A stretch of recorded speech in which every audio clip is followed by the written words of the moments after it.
Well, hey there, everybody. It's Michael Osinski. And it's also Tyler Esselman. And you are listening to This One Goes to 11. This One Goes to 11, in fact, is me and Michael's podcast, where we invite someone each week into our virtual living room to make their case for what they believe is a perfect album. So perfect, in fact, that 10 out of 10 just isn't good enough.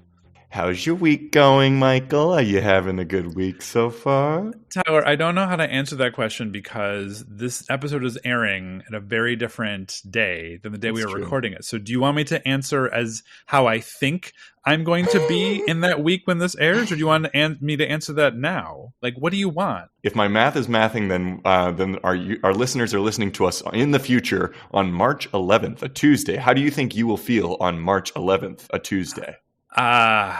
Stressed. I don't know. I don't know. It's a fair bet. It's a fair bet that you might feel that way at that point. I hope you don't, though, on that day. Yeah. Hopefully I feel relieved, rejuvenated, refreshed, replenished.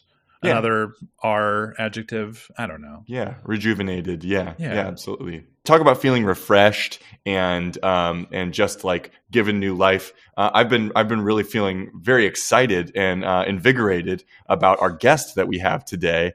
Someone who I have great respect for as an artist and a human being writ large. Michael, can you tell our listeners who do we have as a guest today on the pod? I sure can, Tyler. Today we're talking to Mars Wolfe. Oh man, Mars Wolfe. This is top drawer, people. Top drawer, top shelf. Let me tell you. Okay, Mars was born and raised in NASA's former backyard, Tampa Bay, Florida. Mars Wolfe is planning a trip to space. Meanwhile, Mars moonlights as the genderqueer drag artist 11 Van O'Clock. Ella Van O'Clock. I did it. I got it. There we go. 11 o'clock.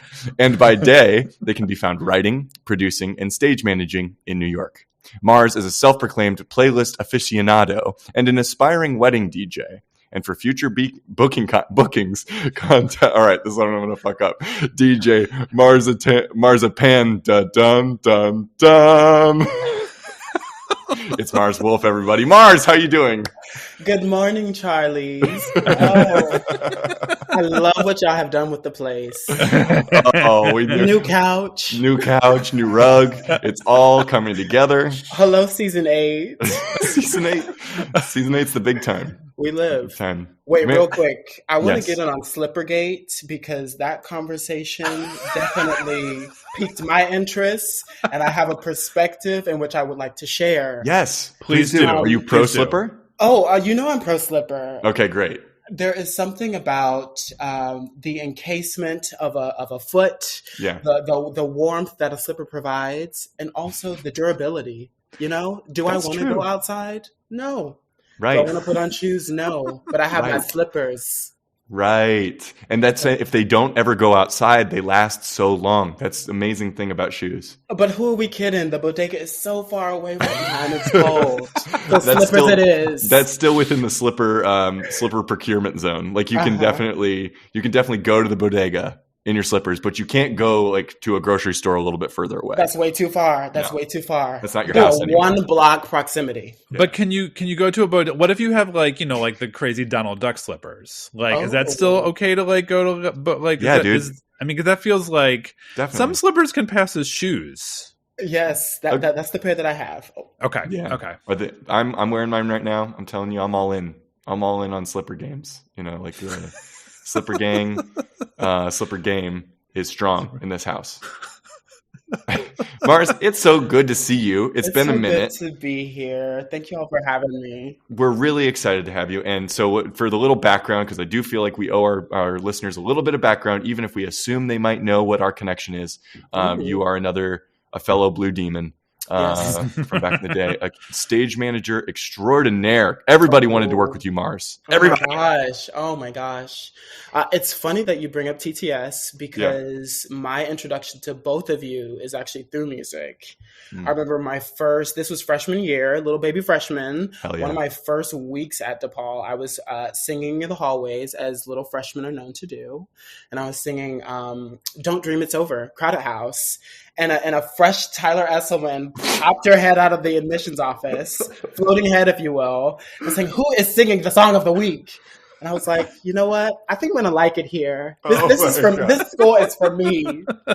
And then Michael, of course, what lives rent-free in my mind is the Hamlet Justin Timberlake 2020 experience. Never forget. Mm-hmm. Yep. You know, I think about those billowing white sheets whenever I listen to that album. Oh my God. It's very iconic. I'm so glad that happened.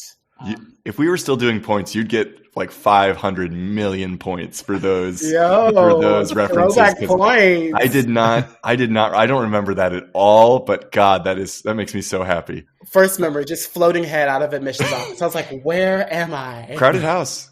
People sleep on Crowded House. Actually. That is a solid track too. I mean, that song. Really, I mean, like people who don't even know who Crowded House are know that song. Yes. Yeah. It made its rounds on the television series Smash. They covered that song there, and that's how I got my introduction. Did they? Okay, that makes a lot of sense. Yeah. And then I was just thinking, all right, and we're tripping down memory lane here. When we will get to business here in a second, but I was just recalling this afternoon our time working on the day John Henry came to school. Oh, yes. Amazing final show to do in college. Yeah. That directed by Ernie Nolan. God love him. Great. Yeah, we had such a good time on that show. Denny, Mike Buono, Chris Wayland, Asia. Yes. God, it was like that was a really strong cast. Jess Maynard, all the Chris, John. Woo, boy. Yeah. We love Jess Maynard around here. Yes. She just had a second baby. Anyway, okay. We have so much to do.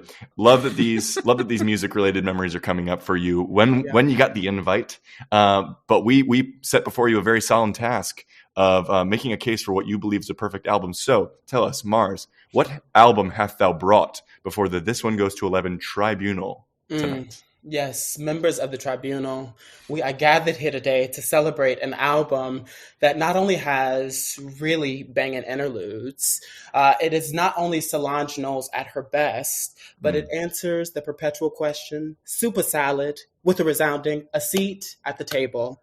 Yes, y'all, this album is a seat at the table. Well, Mars, we are glad you have brought this album before us today, and we are itching to hear your case for this album, what makes it perfect. But before we do that, we have to inform our listeners a little bit more. In case we give them a little snippet, we also got to give them a little bit of knowledge. And so that's why, luckily, we have the perfect segment to make that happen. What's that segment called, Tyler? It's called The Beginner's Guide to Solange's A Seat at the Table in 60 Seconds. And it's everybody's favorite. I think maybe we've been remiss not to remind people that this is everybody's favorite segment on the show. Have we? Have we been remiss? I don't know if we have. I don't know if we have. Okay. But anyway, Michael's doing it today. How are you feeling about this, Michael? Okay, I have a confession. I've had a busy week.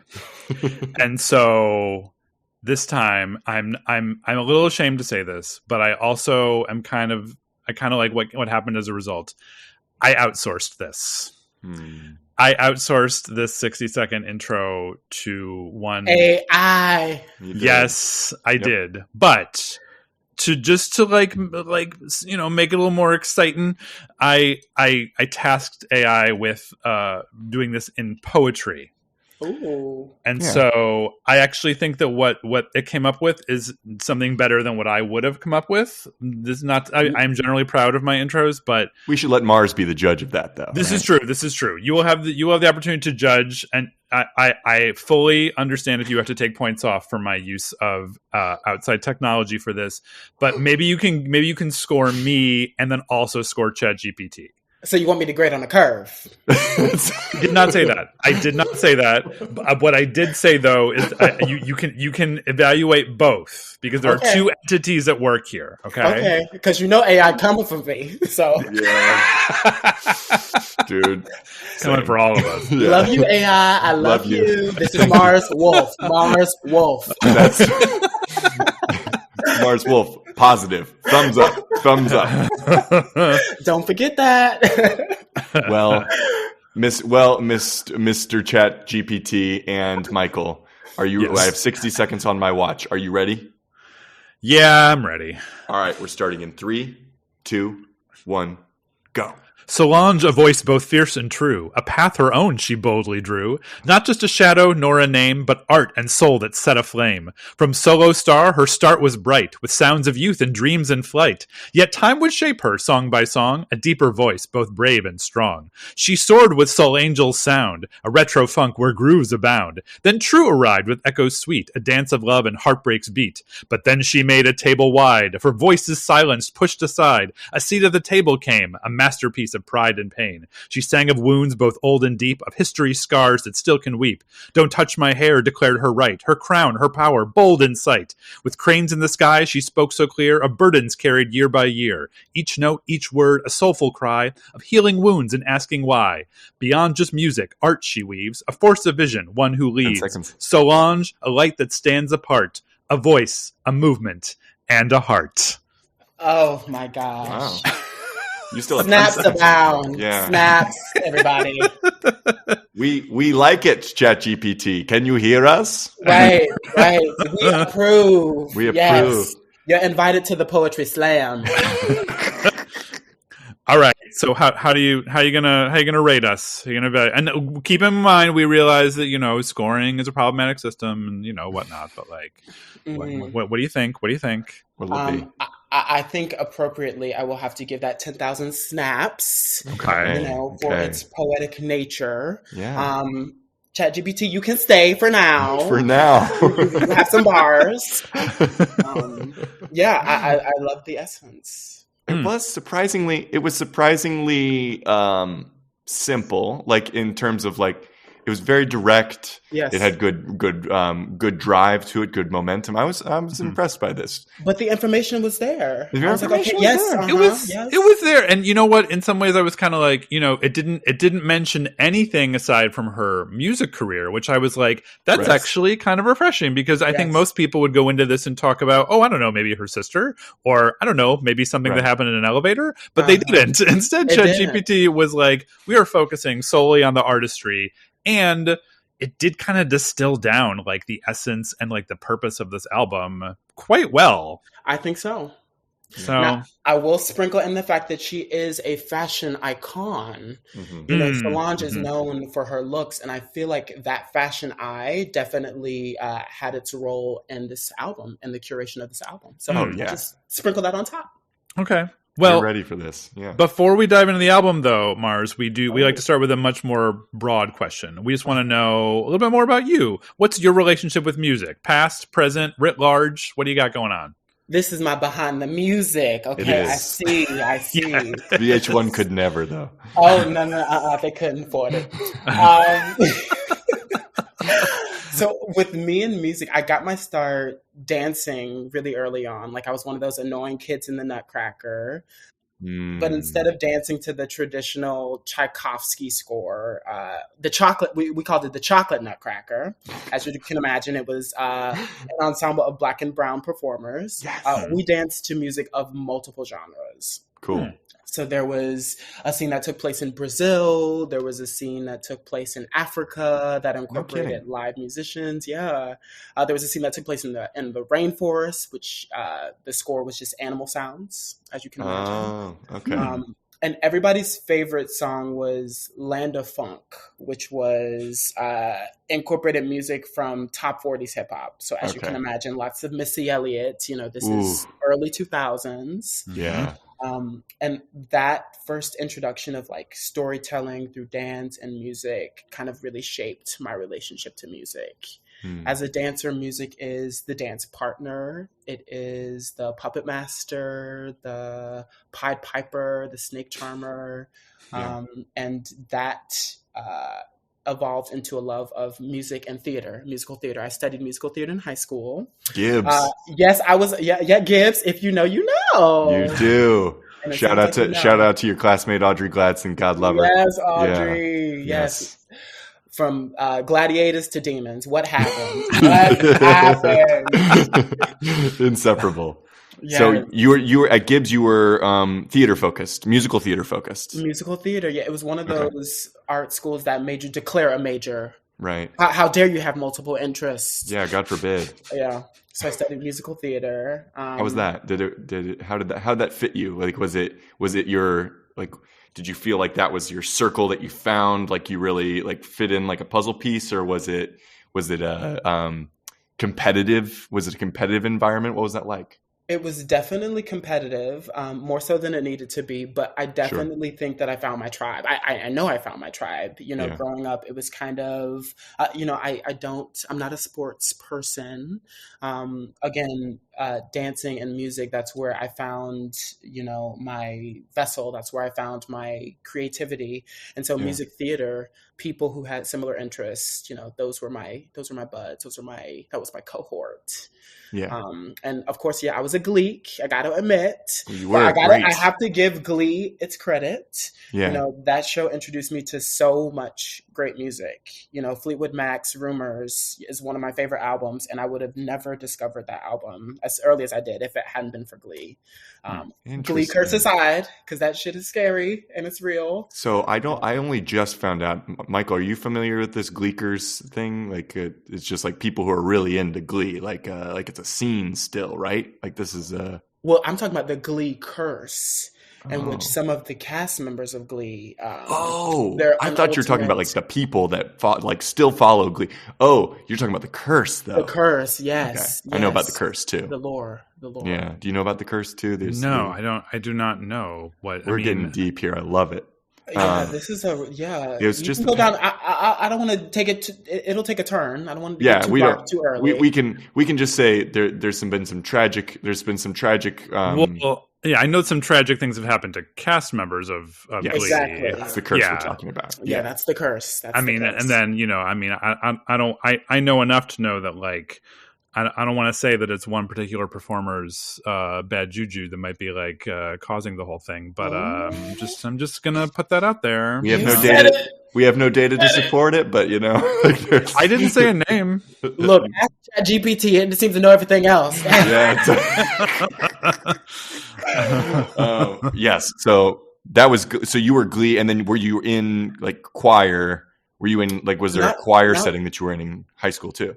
Not so much. It was mostly like performing in the shows that we did at school.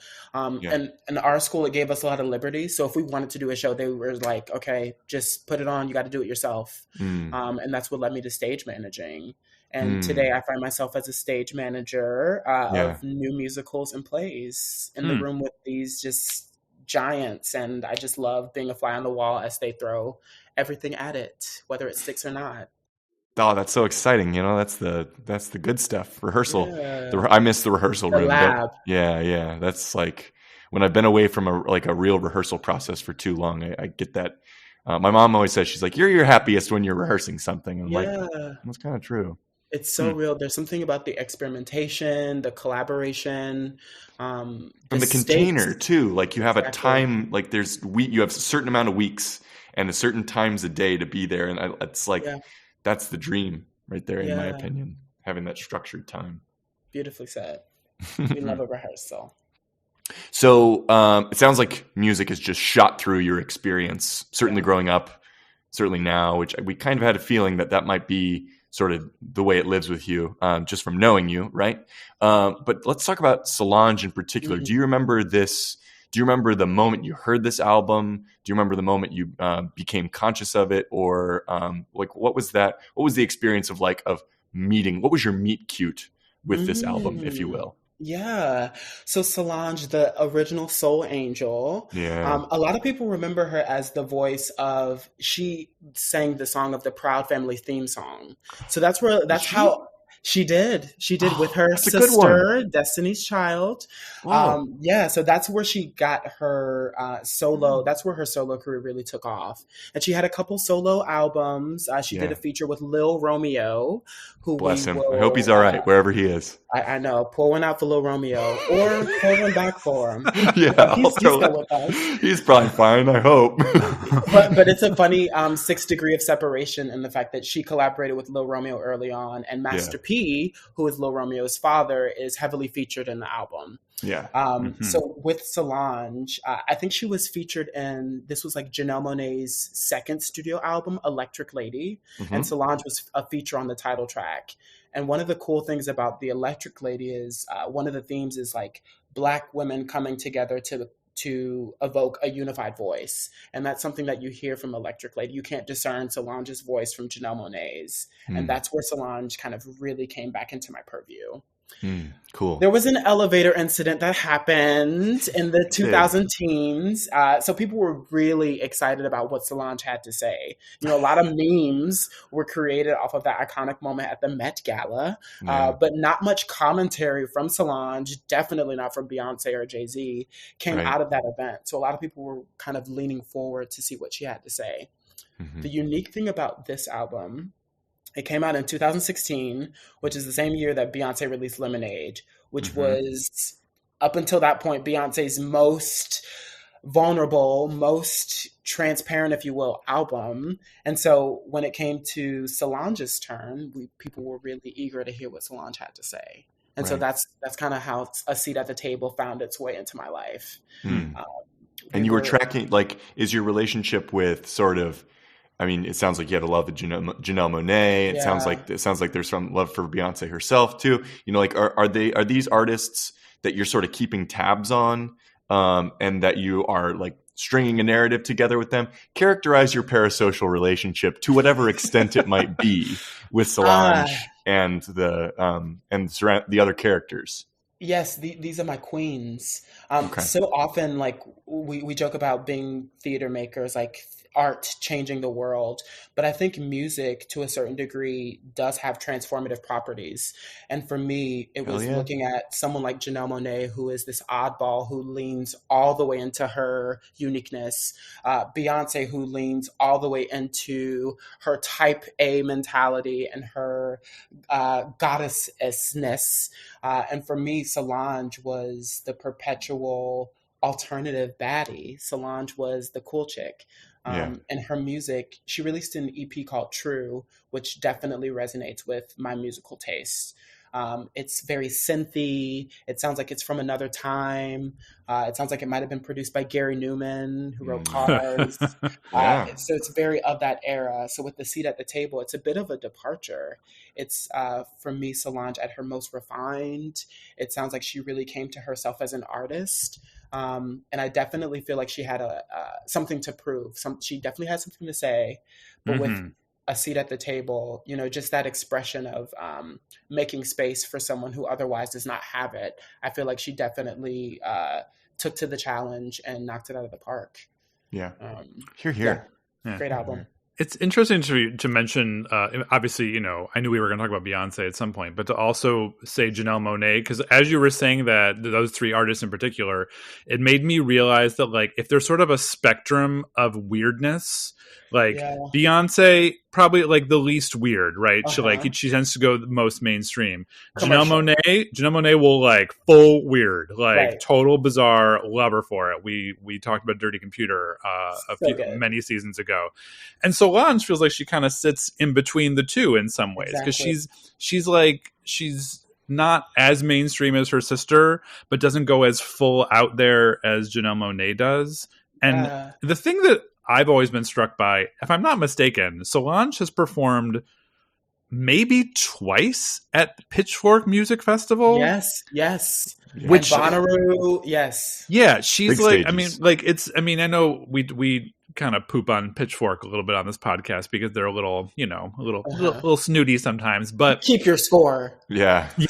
But you wouldn't. We only have one score on this show. Yeah. You wouldn't expect them to really tout her for some reason, but they do. They love her, and understandably so. Just I never thought of how she's the perfect in between between Beyonce and Janelle Monáe. I think what's cool also about her character is that it seems like, and I don't claim to know her mind, right? But it seems like she's sort of, in the moves that she's made, kind of threaded that needle so that there isn't a ton of preconception about what her attitude is as an artist. It feels like she's somehow gotten herself the credit to be able to truly bounce between disciplines and have a seat at the table in these, she's really claimed it in a way that, maybe it's the fact that Beyonce's so much bigger and that's why she gets so much more shit when she tries to enter a space that maybe, like this country music discussion, exactly. if you will, right? I guess, even we could even broaden it to just like not even female artists of color, but like just female artists in general, and how like our conceptions of like, are they angry? Are they difficult? Or like those kind of things. Yeah. Like she seems to have found a way to exclude herself from a lot of those, conversations. She really has. I think it speaks to her individuality and her. She has this kind of mission statement to give Black people, especially Black women, the ability to be abstract and weird. One of her inspirations is Bjork, if you can imagine. So I think she used to dance with Destiny's Child. She grew up backup dancing with them. So if you can just imagine this teenager like growing up on these world tours, like that can only open your mind up to so many things. And I think having access to so many different perspectives, so many different languages and sounds, it kind of allows you the freedom to reject any preconceived notions of like who you should be or what you should sound like or who you should cater to. Yeah, I just love her for leaning into herself. Well, it feels like we should start talking about the music itself. So, Mars, would you tell us what's your standout track from this album? Yes. So not that we care too much about accolades, but the standout track is the Grammy-winning Cranes in the Sky, which was the lead single for A Seat at the Table. Well, dear listeners, if you've never heard this track, we're going to give you a little snippet, and then we'll find out a little bit more about why Mars thinks that is the standout track in just a second.